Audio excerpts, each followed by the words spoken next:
Сайн байцгаана уу үзэгчдээ. Эмэгтэйчүүдийн цаг нэвтрүүлгийн маань шинэхэн дугаар үзэгч та бүхэнд студиэс шууд хүрэхэд бэлэн болоод байна.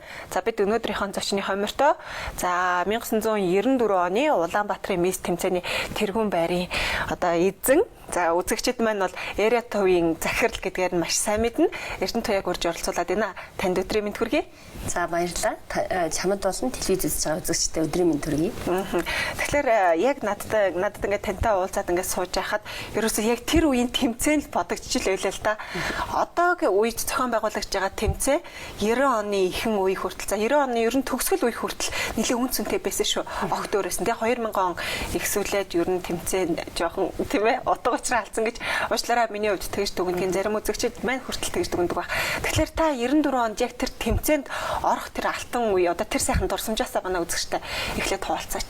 Тэгэхээр чиний хэлдэг үн цэнэ алдсан гэдэг шалтгаан нь бол миссийн тэмцээн хэтэрхий олон болсонтой холбоотой байх гэж би бодож байна. Хоёрдугаар гэх юм бол 94 оны Улаанбаатар хотын мисст анх орж исэн. Тэгээд би бол хамгийн анх тэр тэмцээнд бол ороогүй. 92 онд Шилмэл загвар компанид загвар өмсчийн дамжаанд явж байхдаа бас Монголын миссийн тэмцээнд оролцож исэн. Тэгээд 6 дугаар байранд орсон.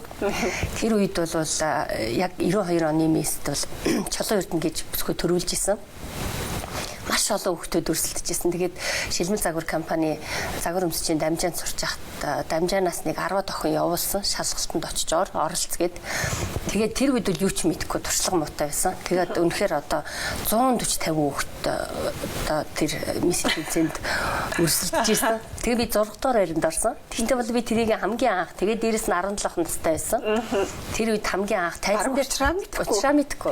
Тайзан дээр ч гарч үзээгүй байхдаа миссийн тэмцээнд орж тэрэн дээр би тайз гэж юу байдгийг, уралдаан тэмцээн гэж юу байдгийг тэр тэмцээн миний хувьд туршлага болсон. Тэгээд 92 онд анх тэр тэмцээнд ороод дараа нь дахиад 94 онд Улаанбаатарын мисс тэмцээнд оролцоод төрүүлж исэн. Тэгээ 92 оны тэр тэмцээн бол надад маш их олон инээдтэй, хөгжүүлэлттэй тэгээд бас сургамжтай дурсамжуудыг үлдээсэн байдгийг. Ягаад тэгэхээр 92 онд тэр тэмцээнд ороход манай ээж авгүйсэн намайг тийм загвар магварт ч юм уу миссийн тэмцээнд зөвшөөрдөг. Их даруулгатай байл гэдэг байсан. Тэгээ миссийн тэмцээнд орно гэсэн чи ойлгохгүй намайг. Тэгээ өөрөө тэр үед яг нэг Москва руу ажиллаар явах болж таарад тэр үед би араар нь нууцаар орсон байхгүй. Тэгээ ороод яасан гэхээр тэр чи аягүй хувц бэлддэг өндөр зардалтай хүмүүс маш их бэлдэж ордог байсан. Тэгэхэд би чи дураараа орцсон учраас юу ч байхгүй. Гэрийнх ямар ч дэмжлэг байхгүй. Дэмжлэггүй тэг хөөх юмнаа ихчил итээр байсан. Тэгээд яасан гэхээр манай ээжийн зүгээр л нэг цагаан сарвараар өмсдөг дээлийн хайдан дээр өмсөө гарч ирсэн. Тэгээ манай шүүгч наваг үгүй энэ уг нь айгүй боломжийн ирээдүйтэй болчих гээд байдаг. Гэтэл энэний өмсцөг нь хургаж байгаа юм шиг. Юу өмсцэн зогсчоо. Хайдан дээр тэгээ нэг зогсоод тэр өөрөө муухай байна ч юм уу бусдаас 17 настай байхгүй шүү дээ. Бусдаас онцгүй байна гэдгийг юусэн бодохгүй энийг зогсоод байгаа байхгүй. Тэгээ тэр үеэл манай тэр шүүгч надад хэлжсэн. Хургаж байгаа юм шиг ямар дээл өмсөө зогсож байгаа юм бэ. Тэгээд тэр бол надад туршлага болоод тэгээ 94 онд бол мисст орсны дараа бол мисст орж байхад бол би өөрөө бас загвар өмсөгчийн дамжаа төгсч гисэн гоёл наадамд оролцож байхсан тодорхой хэмжээгээр туршлага урамжлуулчихсан байсан учраас тэр хувц сунрыг бол яаж олж авах уу, ямар хувц өмсөх үү, яаж ярих уу, яаж дуулах уу, ямар авиас үзүүлэх үү гэх мэтчлэн туршлага урамжлуулсан байсан учраас надаас төрүүлэхэд боломж байсан баг. Нэлээд төхөмтэй байсан. Гэхдээ л тэр үе 94 он мэдээж та баг зэрэг туршлага хуримтлуулсан байсан ч гэсэндээ бас л маш их өрсөлдөөнтэй. Тэр маш их өрсөлдөөн дундаас шүүгчнээс айгүй хатуу байсан. Хатуу. Ерөөсөө ингээд бид нар ч эмэгтэйчүүдийн эмчтэй эмзэлгээр оролдог байсан. Одоо 92 он 95 6 он хүртэл бол эмэгтэйчүүдийн үзлэгээр ордог байсан. Тэгээ бүр ингээд бүтэн ингээд нүцгэлж байгаад үзлэгт ордог. Тэгж одоо миссийн тэмцээн шалгаруулалтанд ордог байсан. Одоо бол тэр эмэгтэйчүүдийн үзлэг бол байхгүй. Эмэгтэйчүүдийн үзлэг гэтэл одооны тэмцээнд 60 охин бүртгүүлээд бараг чи ороод өгчих, оруулж чи бараг төрүүл ингээд тохироо хийгээд ордог гэж би сонсч байсан. Тэгэхээр энэ бол үн хинцийн унгаах тий. Тэгээд тэр дээрээс нөгөө мисс бүсгүйгийн маань нэр хүндийг бас тийм чанартай байлгаж чадахгүй байгаа юм болов болов гэсэн миний зүгээр хувийн бодол байдیں۔ Та их гоё юм хэллээ үнцэн гэд тийм ээ. Тухайн үед та нар яг тэр сайхан бүсгүй тэр сайхан эмэгтэй тэр тийм ээ миссийн тэмцээнд оролцоод тэндээс ингээд тэрүүн байрын шагнал аваад ингээд хахад та нарт ингээд тийм ээ тэнд оролцоод ингээд байр эзэлсний үнцэн шагнал нь яг юу байсан бэ? Та нар юунд хүрэхийн тулд яг тэр тэмцээнд орж ирсэн? Нэгдүгээрт бол хүн бол өөрийгөө тий үргэлж муу гэж бодож явдгүй шүү дээ. Хоёрдугаарт гэх юм бол надад миссийн тэмцээнд орох хамгийн том одоо үндсэн шалтгаан бол энэ загварын ертөнц байсан. Би загварт орсноор миссийн тэмцээнд орсон. Тэрнээс бас ойлголт жоох муутай тийм жоохон иршүүдтэй охин байсан. Тэгээд энэ тэмцээнд орох хамгийн одоо ороод үр дүн нь юу вэ? Тэ би ямар хүн би энэнд орсны ямар ач холбогдолтой вэ гэдээ ингээд бодоод үзэхэд тухайн үед бол яг уу тэ залуу хүний ирч хүчтэй залуу хүний одоо ямар ч тийм юм руу одоо ороод төрүүлэх гэсэн хүслээр мэлзэлтэй нэг өөрийгөө нэг сорри бэрхшээлийг бол ерөөсөө тооцдгүй тийм үе байсан. Угаасаа залуу хүмүүс одоо ч тийм байдаг байх гэж би бодож байна. Тэгээд тэр миссийн тэмцээний одоо шагнал нь бол маш өндөр. Тухайн үед бол яг 50,000 төгрөг байсан л да. 94 оны 50,000 төгрөг бол сайн мөнгө. Тэгээд дээрэс нь мөнгөний эрдний цэвэр мөнгөнд титэмтэй, нэр хүнд нь өндөр. Тэр одоо Месси мөнгөний эрдний титмийн шагналыг авсан 2 дугаар байранд орсон гэл ингээл хилэнгүүд ингээ те миний одоо үнэлэмж маш сайн дээшилдэг байсан тийм үед. Дээрэс нь тэр чинь маш шударгаар явагддаг. Олон одоо шалгуурыг давдаг, олон сайхан бүсгүйчүүд дундаас авиас чадвар за тэгэл бүхэл юмараа ялгархыг хичээдэг юм байсан. Бүгдээрээ л мундаг охтууд. Тэндээс чинь тайз гэдэг чинь хамгийн чухал нь яг тэр өдрийн бас аз байгаа. Гэх мэтчлээ олон зүйлийн үр дүнтэй. Ер нь бол хүн өөрөө өөрийгөө таниулна гэдэг бол маш олон арга бий л дээ. Гэхдээ зарим эмэгтэй хүнийхээ хувьд бол тэр залуу насны өөрийгөө таниулж үлдээсэн дурсамж юм болов гэж би бодож байна. Та дүнсийн хэллээ шүү дээ. Мөнгөний эрдний титэмтэй гэл ингээ хад тэр хүмүүсийн хандлага хүртэл тэрэнд чи өөрчлөгдөж шүү дээ. Энэ тэмцээнд орсны дараа. Тэгэд яг тэмцээнд орсны дараах та одоо тийм ээ би Улаанбаатар мис тэмцээний мөнгөний эрдний тийм ээ шагналтай гэдгээр одоо баг авсан шагналаараа тийм ээ ингээ бусдад ингээ өөрийгөө ингээ таниулаад ингээ одоо амжуулдаг ажилч гэдэг юм юу гэмдэ ингээ яг болгож байсан тийм юу нь хэр байна. За яг одоо ажил хөөцдөд мэдээж бүртгэн хайшаа чинь тий. Гэхдээ нэр хүнд гэдэг бол их чухал. Яг гэвэл тэр тэмцээнд оролцоод би өөрийгөө таниулчлаа штэ. Тэр бол таниулах чухал одоо бас нэг одоо хувь хүний маркетинг маягийн одоо тий. Өөрийгөө таниулж ийн гэдэг бол их чухал. Би өөр хэлбэрээр өөрийгөө одоо таниулж явж байгаа хүн л дээ. Тэгвэл тухайн үед би чинь дөнгөж 18 9 настай байсан. Өөрийгөө таниулах аргачлал ч юм уу бусдад би ийм юмараа давуу шүү. Би ийм одоо тий авьяастай шүү гэсэн одоо тийм л одоо бусдад өөрийгөө нэхэл нэг тийм хэлбэр юм уу даа гэж би боддог юм. Тэгээд их л зориг байна л да. Яг тэр учраас нийгмийн шилжилтийн үе байсан. Яг юм хаагдмал, нуугдмал тийм нийгмээс баг зэрэг задарч исэн үед тийм ээ. Гэхдээ хүмүүс чөлөөтэй байх гад өөрийгөө илэрхийлье. Гэхдээ яаж илэрхийлэхээ мэдгүй. Яг л нэг тийм хэцүү тийм сонио үе байсан шүү дээ. Тий, яг тийм үе нэг үе тийм айгүй олон хүүхдүүд байсан юм шиг. Жишээлбэл манай загварын дамжаанд бас нэг 100 эд хүүхд шалгаруулад 200 хүүхд орж исэн санаж байна. Тэгээ сүүлийн шатны шалгаруултанд 3 үе дамжиж яваад сүүлийн шатны шалгаруултанд 40 хүүхд үлдээд тэр 40 хүүхд маань яг одоо нэг загварын ертөнцийн бүүм гэж ярьдаг шүү дээ. Эсрэлт шиг хамгийн анхны маш олон хүүхд төгсгсөн дамжаа авахгүй юу төлбөртэй. Тэгээ би одоо тэгж боддیں۔ Тэр үед бол гинт нэг тийм олон загвар өмсөгч мисүүд тэгж төрж байгаагүй. Тэнгүү тэр үед яг тэр 90-ад оны ихэнх үед бол маш олон загвар өмсөгчд нэг дор ингэж гинт гарч ирснээрээ бас нэг нийгмийн одоо сэтгэл зүйт ч юм уу нийгэмд аягүй тийм сонирхол татах зүйл байсан юм болоо да гэж би бодож явдیں۔ Тэгээд ч тэр үеийг зарим хүмүүс нөгөө мартаж чадахгүй байнга та нарын үеийнх гэж аягүй асууж ярьдیں۔ Тэгэхээр та бүхэн ярьцлага эхлүүлэхийн өмнө бас ингээд таны ажил мэргэжилтэй эра төвтэй холбоотой мэдээлэл солилцоо сууж хата хэлжсэн шүү дээ. 100 хүүхэд ирдэг. Тэрнээс 2 нь л яг загвар өмсөгч болдгоо. Бусдыг нь би ер нь мохоодог гэд. Та яагаад мохоодог юм бэ? Загвар өмсөгч байна гэдэг бол амьдрал өөрөө айгүй том байнга шалгууртай, сонголттой, дүн тавьсан, шалгалт авсан байдаг. Ер нь бол бид нар оюутан болоход гэсэн 4 удаа жилдээ шалгалт өгдөг бол загвар өмсөгч болсноороо өдөр болгон шалгалтанд орно. Өдөр болгон тэ риск туулна. За жоохон нэр алдартай болоод ирэхийн цагт сэтгэлийн тэнхээ маш их шаардна. Ер нь тэр хүн бол нэлээд их хэмиг давж гарчиж тэр зүйл дээр очих хэвээр.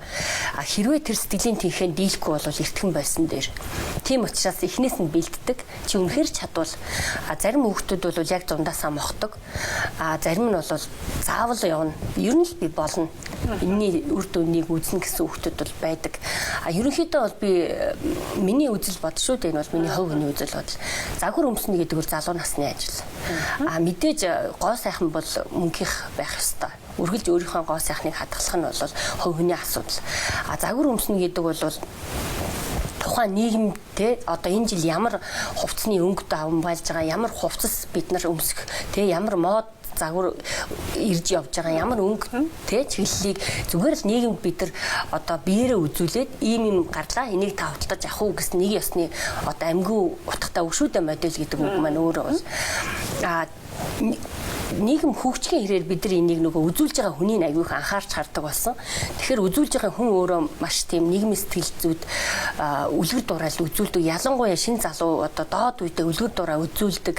Дээрээс нь зөвхөн загвар өмсхийн хажуугаар бас мэдлэг боловсрол туршлага бүх юм ингэж зэрэг авч явж явах хэрэгтэй ийм хүн байх гэсэн утгаараа энэ загвар өмсөгчдөд би бол маш өндөр шаардлага тавьдаг. Дээрээс нь бас мохоодог гэж ойлгож байна. Мохоогч бас юу яах вэ? Зүгээр сорж ил сордын тэр олон сорилтуудыг давж гарах хэрэгтэй. Өдөр болгон нэг студиэс юм уу, компаниас ч юм уу, нэг телевизээс ч юм уу ирээд тэр 10 20 октоудаас чинь хэнийг авахын шалгана. Тэгээд нэгийг л авна шүү дээ. Юу гэж 30 ингээ аваад явах юм. Тэгээд нэгийг авна бүтэн жилд сонгогддгоо 2 жил сонгогддгоо модельч гэж байдаг.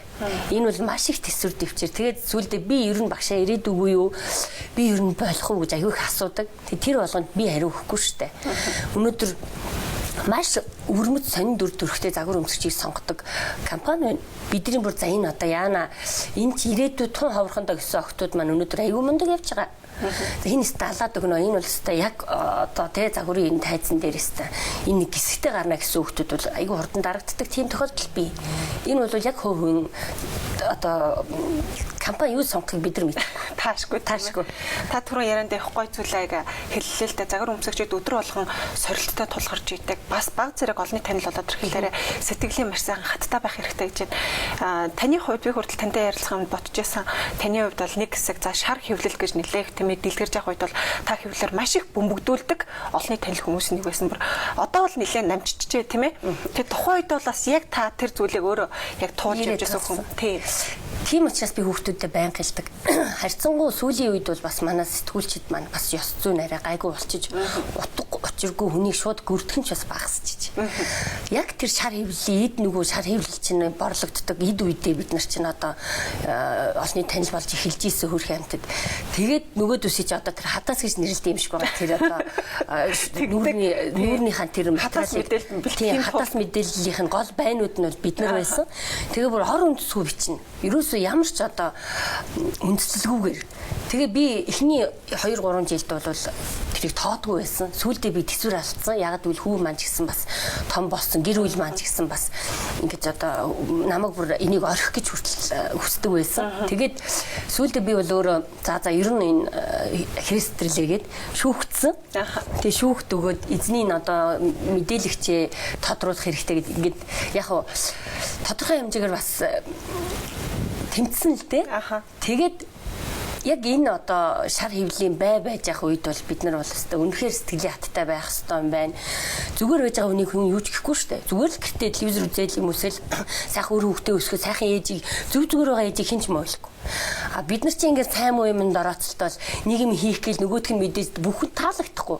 Тэгээ бүх хүн таалагдахгүй байнгут чинь нөгөөдөөс нь ингээд нэг өөр өнцгөөс хараад ингээд бичиж чинь. Гэхдээ гэхдээ эрдэнэ яг чи ингээд штэ овоо босгоог бол шаазгаа юунаас хоо гэж нэг айхтар үг байна. Босгож байгаа штэ. Одоо шилэл би 13 жил дараалж Newface гэх тэр оны шилдэг рекламад дүр төрх шалгуур суралдаанд наадам гэсэн. Newface бол харьцангуй басны хил ам дагуулдаг.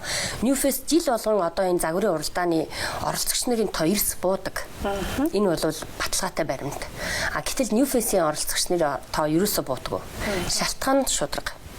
Ерөөсөө шалтгаан нь тэр. Бид нар өөрсдөө ерөөсөө шууд хүний нүүрэн дээр шүүгээл, өөрсдөр нь шүүгч хийлгээл тэгээ явцдаг учраас ийм тийм одоо юутай. Дээрэс нь хэм бол ланжиригээ шоу байна. Хамгийн анх 90 он бид нар дотор утасны шоу хийсэн. Тэгээ энэ болгоо одоо миний арт тэр овооны нэг гэсэн болдог. Банд тийм ээ. Тэр банд овоо хараанд өртөг. Овоо хараанд өртөг тийм. Тэгэл одоо юу гэдгийг нэг дотор өвсөн шоу хийсний чи хариуд намайг чи илдвэр хэлнэ шүү дээ. Нөцгөн хүн сурталчилж ийн юу гэд тэр чи хувийн одоо дотоод хүний гоо үзэмж, дотоод соёл, дотоод хэрэглээ гэдэг чинь маш хамгийн ихний хэрэглээ. Хамгийн тансаг хэрэглээ. Хамгийн одоо ихний хувцас шүү дээ. Бид чинь хувцас өмсөхдөө эхлээд мэдээж энэний хадвал зэвж өдөрсөйг зөөхгүй шүү дээ. За хамгийн эхэлж өмсөж байгаа хувцас гэдэг бол маш оюутны айгуу тийм тав тухтай сайхан мэдрэмжийг төрүүлж явах хэрэгтэй. Энэний сурталчилгааны хариу төртөл бас нэг сайхан цоллуулал авдаг шүү. За та бүхэн ярьцлага төр завсарлуулъя. За эмэгтэйчүүдийн цаг нэвтрүүлэг маань ярьцлага хажуугаар нэмэлт мэдээллийг тийм ээ зөвлөгөө мэдээллийг үзэгчдэд хүргэх зорилготой танин мэдгүй гоо сайхны зөвлөгөөг хүргэдэг. Тэгэхээр өнөөдрийнхээ сэтгүүлчин бэлдсэн мэдээллийг хамтдаа хүлээн авч үзээд ярьцлага дахиад эргээд үргэлжлүүлье.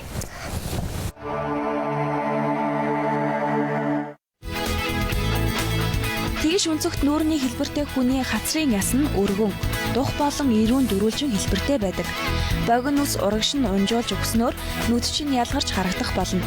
Богино эсвэл дон зэргийн урттай бага зэргийн босоо хэлбэртэй үстэй байх нь зүгээр, харин усны хагалбарыг нууж өгөх хэрэгтэй. Мөн ганцгой хэлбэртэй хүний дух ирүү хоёр нь хоорондоо нэлээд сайтай байдаг учраас аль болох дух руугаа урт ус унжуулж, тухай аль болох богино харагдуулах хэрэгтэй. За та тэгэхээр түрүүн бас яриандаа ингэж дурдчихсан. Ер нь бол эмэгтэй хүн гоо сайхан байна гэдэг бол бүх насаараа тийм ээ сайхан байх ёстой. Гоо сайхнаа ерөөсө тийм ээ хөвшөрсөн ч гэсэн тэрхүү гоо залуу насныхаа гоо сайхныг хадгалж үлдээл явахыг байнга хичээж явах хэрэгтэй гэж тэгж ярьж байлаа. Та өөрөө яг энэ ярьсан зүйлээ өөр дээр ер нь хэрэгжүүлээд явж идэг бай. Ер нь бол юм байдаг загасчны мөр усхой гэдэг. Ер нь бол тийм юм шүү дээ. Дээрээс нь би гоо сайхныг айгу тийм өргөн айгу далаадтай утгатай ойлголт гэж боддог. Хүн болгон гоо сайхантай, хүн болгон өөрийн гэсэн гоо сайхантайгаа нэг юм ариун нэрч хэлсэг ууш эмэгтэй хүн болгон сайхан яагаад гэвэл тэд бүгд нөхөрт гардаг гэж. Хүн тэр эрэгтэйчүүд өөрийнхөө тэр нүдээр тэр эмэгтэйг гоо сайхныг олж харсан байгаа. Яг миний нүдээр харахгүй штэ. Тэр хүн болгон өөрийн гэсэн гоо сайхантай, өөрийн гэсэн өрөмс шинж чанартай, өөрийн гэсэн бусдыг татах нэг тийм өвдөлттэй.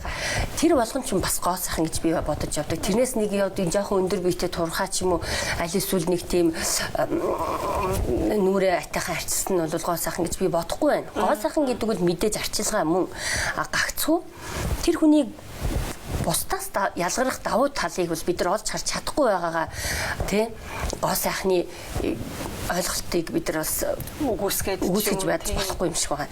Тэгэхээр гоо сайхан гэдэг бол 50 настай хүн амар турхаа байвал бас ямар таалагддаг. Ягаад тэгэхээр тэр бол тодорхой хэмжээний бүр тархан байж бас болохгүй тий тодорхой хэмжээний өөрийн гэсэн одоо юу гэдгийг булчинтай тий намтай эмгтээлэг тийм ч юм уу эргтээлэг тийм юм харагдчих хэвээр болов гэж би боддیں۔ Хитрхи одоо хөвшүүн турчгаараас ядрангуй санагтаад байдаг юм аа. Ер нь бол гоо сайхан байна гэдэг бол туранхай байхыг хэлэх ойлголт гэж би боддог. Энэ бол зөвхөн миний л ойлголт шүү дээ. Гоо сайхан байна гэдэг бол өөртөө сэтгэл хангалуун байхыг хэлж байгаа юм шиг санагдтiin. Ер нь би одоо өөрийнхөө байгаа байдалд сэтгэл хангалуун байх ёстой. Тэгээд дээрэс нь жоохон жин имэдд өөртөө таалагдахгүй болоод ихлүүл тэрэндээ хариуцлагатай ханддаг байх хэрэгтэй тий. Мэдээж би одоо нэг 2 ил ч юм уу хасчий гэж бодож байгаа бол хасчих хэрэгтэй. Тэр бол байнга л өөрийгөө хянжтай өөртөө анхаарал тавьдаг шүү дээ. Хүн болгон л ямар нэгэн хэлбэрээр тий эрэгтэй эмэгтэй гэлтгүүл өөрийгөө байнга л хянж одоо хайрлж явдаг.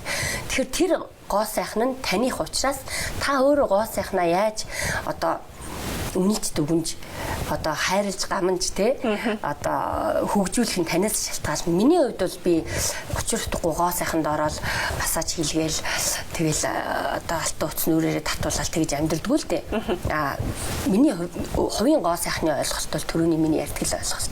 Өөрөө өөртөө сэтгэл хангалуун байх. Мэдээж юу ч хийхгүй гоё хөшрөснөөс тодорхой хэмжээгээр те хийсэн юмтай муухай хөшрөсөн надад дээр санагддаг. Чойны минийг хэлэг байдаг шүү дээ. Сайхан залуу байж муухай хөшөрхийг би хүсэж байна гэд. Тэрнтэй л би бас одоо сайхан залуу байхдаа хийж бүтээсэн юмтай үр хөвгтдээ хэлж ярих юмтай л муухай хөшрөн болохыг л хүсэж байна да. Тэгээ ер нь та өөртөө хэрэг таалагддаг уу? Таалагддаг. Би маш их таалагддаг. Би өөртөө нэг туртай. Өөрийгөө ерөн заримдаа хэрэг шүүмжлэх үү? Шүүмжилнэ. За, ихэвчлэн яг ямар тал дээр Эрдэнэт чи энэ дээр одоо ингэж байгаа юм биш үү? Эргээд гэд хүн чинь бас дотоод хүнтэйг айгүйх ярьдаг шүү дээ, тийм ээ. Тэгэлгүй яг миний хамгийн их ярьдаг хүн бол би өөрөө. Ягаад гэвэл би заримдаа одоо өөрийнхөө сэтгэлд хүрэхгүй хүртэл залхуурдаг. Ер нь бол сүүлийн үед жоохон залхуу байгаа. Тэгээд нөгөө хий гэж бодсон юм а хийж чадахгүй байгаа учраас заримдаа бол хэцүү санагддаг л да өөрт. Тэгээд би босч шүүмжилтэй хандхаасаа илүү би яага болохгүй байна гэдэг зүйл рүүгээ л харах хэрэгтэй гэж хүүдэж гисэн бас тийг зөвлөдөг. Би өөрөө ч гэсэн тэр тал дээр хичээдэг. Мэдээж хүн шүүмжлэлийг тийм амархан хүлээж авч чаддгүй. Шууд шүүмжил хүлээж авдаг хүн баг тэр болгон байдгүй л байх. Гэхдээ тодорхой хэмжээгээр өөртөө шүүмжилтэй хандхыг л хичээдэг. Тэгэхээр тантай ингээ ярилцаад байсан чинь бүр асуултууд ингээ айгүйх ингээ гарч ирээд байна л да. Их сайхан ярьцлага өрнжээд гэвч ингээ тав дээр ярьцлага яг ингээ улам ингээ сайхан ингээ өрнөх гээд ингэсэн ярианы маань үргэлжлэх хугацаа ингээ дуусчихна. Тэгэхээр та ингээ тодорхой хэмжээний 90 оноос хойш өнөөдрийг хүртэл баг 20 жил тийм ээ ингээл олонний харааны дунд байж ингээд тодорхой хэмжээгээр тийм ээ арт түмнэр төдийгүй ингээд өөр өөрийг ингээд хүмүүжүүлээд явж байгаа нийгэмд өөрийн гэсэн байр сууриа олцсон ийм эмэгтэй байгаа Монгол ингээд сор болсон сайхан бүсгүүчүүдийн нэмэн нэг гэж би таныг үздгийг тэр ч утгаараа эмэгтэйчүүдийн цаг нэвтрүүлгийг минь үзэн сууж байгаа нийт эмэгтэйчүүдтэй тийм сайхан цоглог тийм сэтгэлээгээ сэргээсэн тийм сайхан зүйл хэлэхгүй юу. Тэгэхээр Монгол телевизийг үзэж байгаа үзэгч эмэгтэйчүүд за тэгээд одоо бүх Монголынхаа эмэгтэйчүүдийг би бол бүгдээрээ хамгийн сайхан хүмүүс гэж бодож явдаг. Би эмэгтэйчүүдийг бол хамгийн сайхан хүмүүс гэж ойлгодог. Яагаад гэвэл тэд бүгд ээж болдог. Яагаад гэвэл тэд бүх юмны их ундраг байгаль ихийг бид нар их гэж ярьдаг. Их булгийг их гэж ярьдаг. Тэгээд бид нар өөр хүүхэд төрүүлж тэднийхээ их болж явдаг учраас бид нар бол үргэлж өөрөө өөртөө сэтгэл хангалуун байх ёстой юм болоо ямарваа нэгэн амьдралд мэдээж асуудал гаралгүй л яхав. Гэхдээ бидний хамгийн том давуу тал бол эмэгтэй хүн. Би эмэгтэй хүмүүсийг бол хамгийн одоо мундаг хүмүүс гэж ойлгож явдаг. Тэгээд эмэгтэй хүний гоо сайхан, эмэгтэй хүний төсвөр төвчээр, эмэгтэй хүний хүнлэг инрэнгүй энэ сайхан бүх зүйл дээр дэлхийн ертөнцийн маань тогтдог байх гэж би ойлгодог.